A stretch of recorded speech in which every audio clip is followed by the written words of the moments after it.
और इस प्रोग्राम को अजमेर ज़िले के थाना कृष्णगंज में आज बाल मित्र कक्ष चाइल्ड फ्रेंडली रूम इसका उद्घाटन हुआ है। ये जो जे एक्ट के तहत जो प्रावधान है उसको मीट करने के लिए बनाया गया है। बड़ा ही कलरफुल रूम है, जैसे बच्चों के स्कूल में या बच्चों के किसी इंस्टीट्यूट में होता है।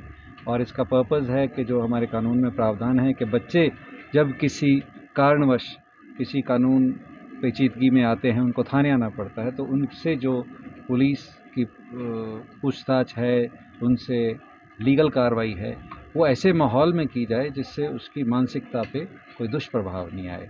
तो उसके लिए जहाँ पुलिस अधिकारी उन प्रावधानों का पालन करता है, उसके लिए एक ऐसा माहौल तैयार किया गया है, उसका बैठने का, उसका कमरा, उसका रुकने का, और आसपास जो उसकी दीवारों पे चित्र हैं या चार्ट्स हैं या उसकी एक्टिविटीज़ हैं, जब वो फ्री बैठे तो कुछ काम कर सके, तो ऐसा एक माहौल तैयार किया गया है।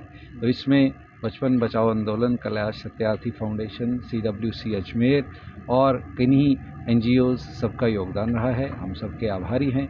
आज अजमेर में ये कार्यक्रम 2 थानों पे है, कृष्णगंज थाने और रामगंज थाने पे। इसके लिए जिला पुलिस अधीक्षक अजमेर और उनकी टीम जो है वो भी धन्यवाद के पात्र हैं, जिन्होंने बड़ी इंटरेस्ट से इस चीज़ को, इस कमरे को तैयार करवाया। सर, फ़ायदा किस तरह से मिलेगा? अगर बच्चे आते भी हैं तो इस तरह का माहौल भी आप देते हैं, तो क्या फ़ायदा मिलने वाला है बच्चों? सबसे पहला बात है कानूनी प्रावधान की पालना।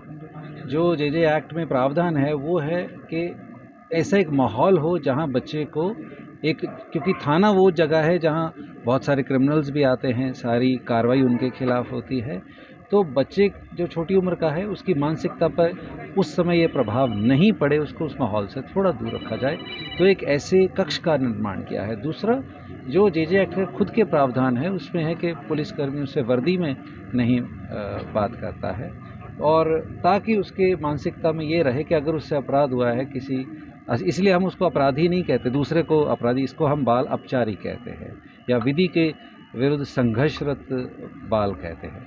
तो इन चीज़ों के प्रावधान को मीट करने के लिए है, तो इसलिए उसकी सोच पे पॉजिटिव इम्पैक्ट लाने के लिए। कई जगह ऐसे कई प्रावधान, लेकिन उसके बावजूद भी तो यही बात मैं कह रहा था, शुरुआत हम सभी प्रोजेक्ट्स की बहुत अच्छी करते हैं, तो जैसे जैसे आगे बढ़ता है कई बार हम उतना इंटरेस्ट नहीं ले पाते, और इसी कारण मैंने थर्ड पार्टी ऑडिट का भी जिक्र किया था। तो उसका पर्पज़ यही है कि समय के साथ ढिलाई नहीं आए, हम उसको कैजुअली नहीं लें और उसका सदुपयोग करें।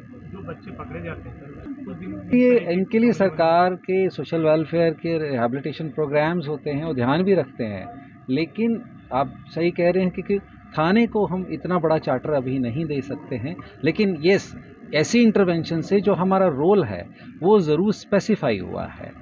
मान लीजिए कोई बंदा ये सोचे जिसके पास अलग से कमरा नहीं है किसी थाने पे, वो सोचे भी चलो ठीक है अब मैं वर्दी में ही हूँ ऐसे ही कर लेता हूँ, तो नहीं, ऐसा नहीं है, उसको पालना करनी पड़ेगी। और ऐसे रूम में आके ज़रूर वो सोचेगा कि नहीं, कि मेरे को इस पे दृढ़ निश्चय से काम करना है।